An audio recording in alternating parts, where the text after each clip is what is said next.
It's the rock party. It's the rock party. It's the rock party. It's the rock party. Rock party.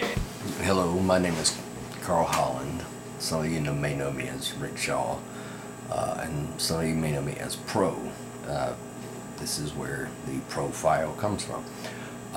Yes, I am the one who has been on the news credited for the video of the Havelock Chili Festival helicopter incident. I had no idea it was going to turn into this.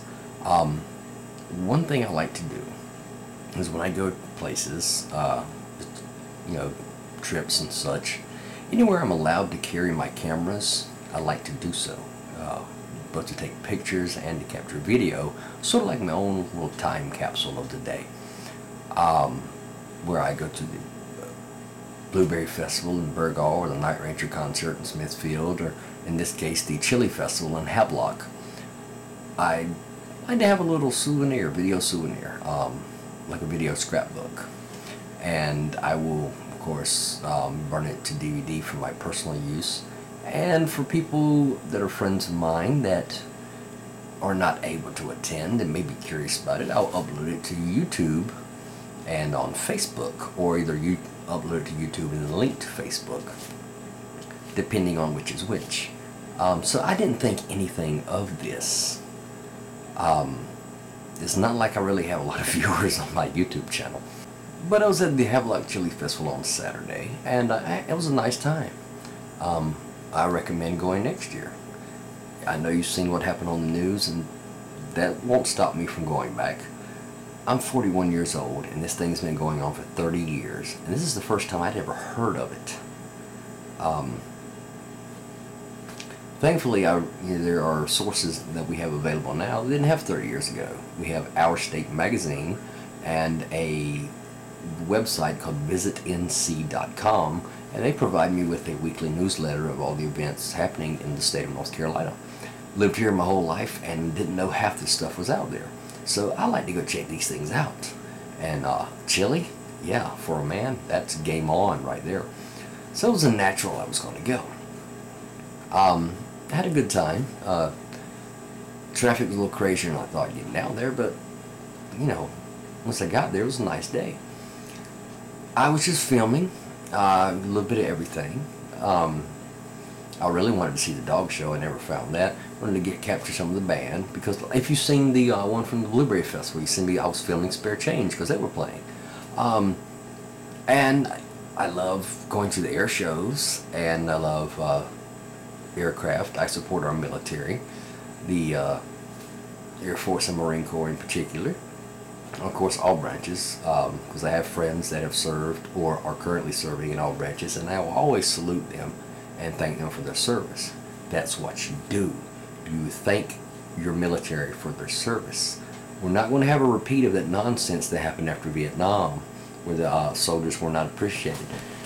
These people are dedicating their lives and putting their lives on the line for us. The least you could do is, take the time to say thank you. Which I did to one of the pilots of the Marine Rescue Chopper Pedro, probably less than an hour before it happened. His name was Donovan. I can't remember his rank, but very nice, very professional. He was professional, but still courteous. Nice guy. And I thanked him for his service. And you have to realize these guys are giving up their Saturday off so that we can just browse and admire the aircraft.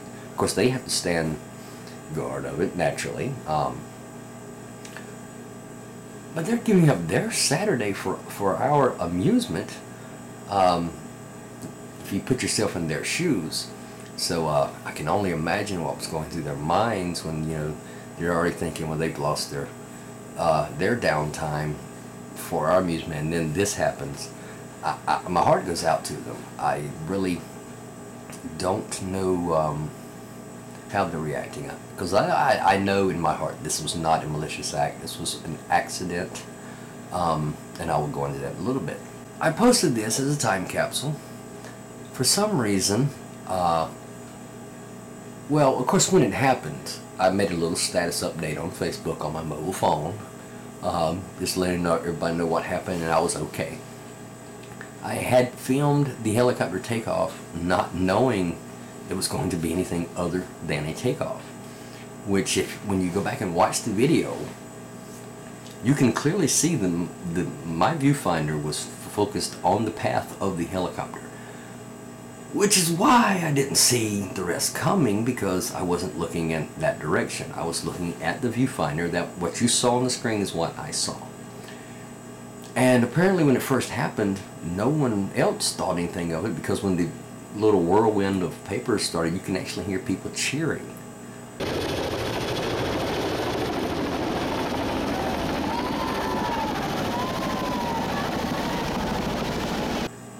It was only in the moments afterwards that things got a little awkward. But when I got back home that night, I went ahead for the people on Facebook that hadn't heard my status, or read my status, excuse me, and uploaded it directly to Facebook. Then I was going to put my little time capsule together and upload it to YouTube. Well, YouTube makes you break everything into about 10-minute, sometimes 15-minute breaks. So I had to edit it down. And of course, I don't know how many of you are familiar with rendering high quality or video. It's not quite high def, even though the camera says it is. But for high quality video, it takes quite a while for it to render. So it was Sunday before it was all up there. Well, Monday I got a email out of the blue, because until that moment I wasn't aware that you received email on YouTube. And it was from a lady claiming to be Jamie McCutcheon. And it turns out she is an anchor of the WCTI 12, the ABC, and the Fox affiliates. I apologize for not knowing which is which. I really don't watch a lot of television. And apparently she had seen my coverage of the accident. Well, it was wedged in the middle of the time capsule. There was broken in 3 parts. It was in part 2. I wanted to have the band playing. I wanted to recognize the winners for such amazing chili, and that was in part 2 and most of part 3. But I never thought to just upload just the clip by itself of just the incident. Never occurred to me, because this was not really for a news source. This was my personal time capsule. But she saw it, was interested in it, and wanted to discuss it with me, but I'm working some long hours, so that was not really possible. So for her benefit, I just uploaded the clip by itself to YouTube. It was already on Facebook Saturday night for my friends, but to help her with her reporting, I uploaded the clip by itself. I guess it would have been Monday night. I have a broadcasting degree myself, and journalism was part of our class, so I understand why they wanted to use it, and I have no problem. The video is public, after all. I don't have it copyrighted or anything, so they were welcome to use it. Apparently, Tuesday morning, I had received more email on YouTube from channels 7, 9, and 12, because once I had uploaded the individual clip, then they all found it more easily.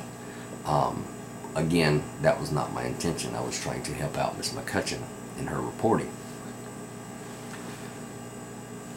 From there, it took a strange turn, because this was never really intended for news broadcast. Had I intended it for a news broadcast, you can upload videos directly to them on their websites. Didn't occur to me. I figured, the festival was what they call a lifestyle story or personal interest story, so I figured they already had a reporter out there anyway. So it never occurred to me. I'm not being an opportunist trying to get on the news or anything. I do appreciate the video critic and appreciate the courtesy and professionalism of the people from all 3 stations. I and I will be glad to help them out in any way I can.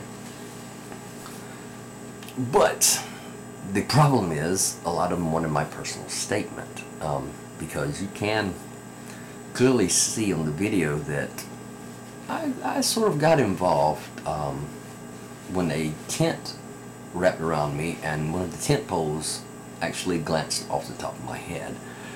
I am not making a big deal of this because it was just a pop on the head, maybe a little not. There were people directly behind me that were very much injured. There were people 30 feet away from me that were very much injured. I thought nothing of mine. You can hear me say on one of my videos that it hurt for about 5 seconds. The Marine rescue chopper that was here on display took off, and we had a little accident everywhere. I didn't expect that. I was filming the actual helicopter, and then all of a sudden, out of nowhere, a tent swallowed me up, and I got hit in the head with a steel pole. Luckily, I'm hard-headed, but some people on the bleachers behind me, I was on the front row, I think they fell backwards off the bleachers, and 2 people got carried out on the ambulance. Then about 30 feet away, there was a bunch of more people got carried out on the ambulance. I got hit in the head with those aluminum steel poles. It hurt maybe 5 seconds. I'm not a victim here, and I do feel for the people that were injured. Being that this was not a newscast, this was my personal thing, I cut my camera off at that point. I saw a lot that was going on, but I was not doing a news report, and I thought it would be incredibly tacky to film these people undergoing what they were doing. I just couldn't justify, any reason to have this morbid curiosity filming what some like to call the carnage, which has been a little overhyped. But I cut the camera off just out of respect for those people. It may not have been helpful to the news crews, I realize, but once again, I did not know I was going to be involved with you in this.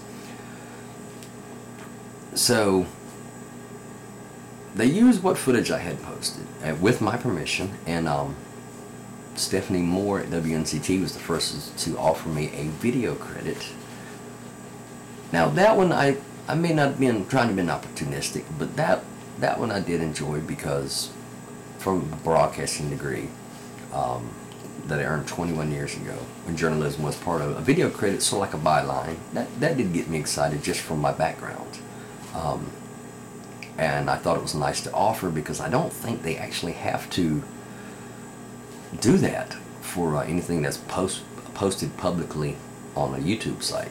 So it was just a nice professional courtesy, extension of goodwill to me, and I appreciated that.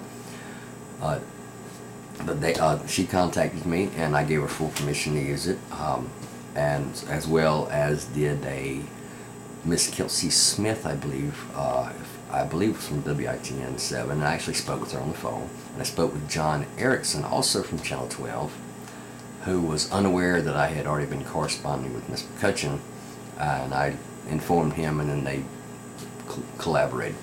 And then, of course, Miss Stephanie Moore at WNCT was the daytime producer, and then I was contacted by the nighttime producer. I believe his name was Jeremy Spearman. Forgive me if that's not right. Everyone was very polite and professional.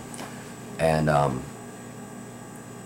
spoke with Miss Kelsey Smith on the phone, gave her my statement. Mr. Erickson from WCTI actually wanted to meet me and film, but I was about to go into work for a 12-hour shift, and it was just not possible. I can't even, call out on my phone at break. There's no way I could leave the building and go out and film a video editor.